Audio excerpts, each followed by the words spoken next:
লাল সবুজ সোসাইটি বাংলাদেশের একটি তরুণ স্বেচ্ছাসেবী সংগঠন।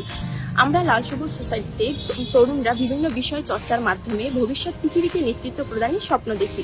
2015 সাল থেকে আমাদের লাল সবুজ সোসাইটির যাত্রা শুরু হয়। বর্তমানে বাংলাদেশের 28টি জেলায় প্রায় 2000 ভলান্টিয়ার আমরা একসাথে কাজ করছি। এখন পর্যন্ত আমরা 1,74,000-এর বেশি মানুষের কাছে আমাদের লাল সবুজ সোসাইটি কার্যক্রম পৌঁছাতে পেরেছি। ভবিষ্যতে আমরা আরো মানুষের কাছে আমাদের কার্যক্রম পৌঁছাতে চাই।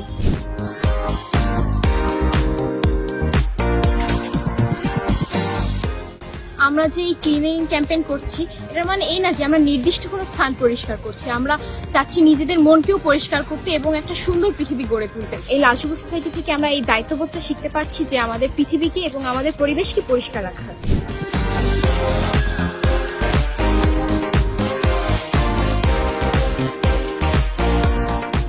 জলবায়ু পরিবর্তন আমাদের ভবিষ্যৎকে অনিশ্চিত করে তুলছে প্রতিনিয়ত।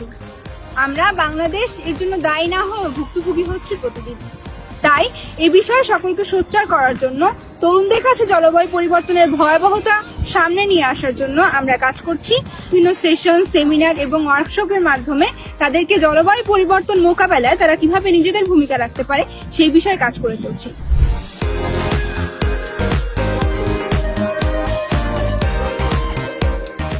আমরা মানসিক স্বাস্থ্য সচেতনতা নিয়ে কাজ করছি। আমাদের রয়েছে একদল মেন্টাল হেলথ ইউথ অ্যাডভোকেট।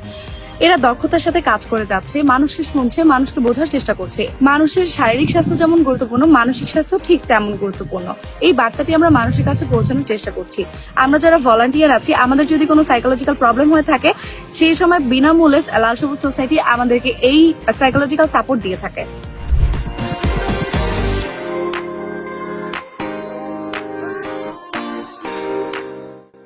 এছাড়াও নারী ও শিশু সুরক্ষায় আমরা বেশ কিছু কার্যক্রম চালাচ্ছি।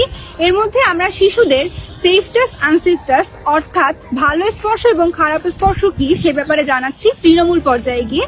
পাশাপাশি আমরা মেয়েদের আত্মরক্ষায় কাজ করছি, তাদের আত্মরক্ষা প্রশিক্ষণ দিচ্ছি।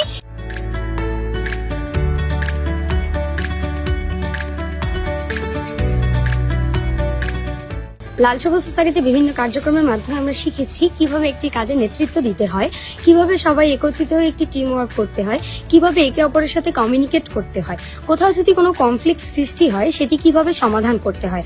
আর এই বিষয়গুলো আমাদের জীবনের প্রতিটা ক্ষেত্রেই অনেক বেশি গুরুত্বপূর্ণ।